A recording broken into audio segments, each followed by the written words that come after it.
How to recover deleted contact from your iPhone. First of all, you have to go your setting option, and from here you need to go your Apple ID. Press on it.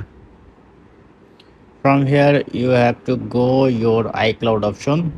Press on it, and then click on show all. And this is the contact option. I already enable it. For recover delete account, first of all you have to uncheck it and check it again, Mars. And then when you go to your Apple ID or your phone, you can see all contact are here.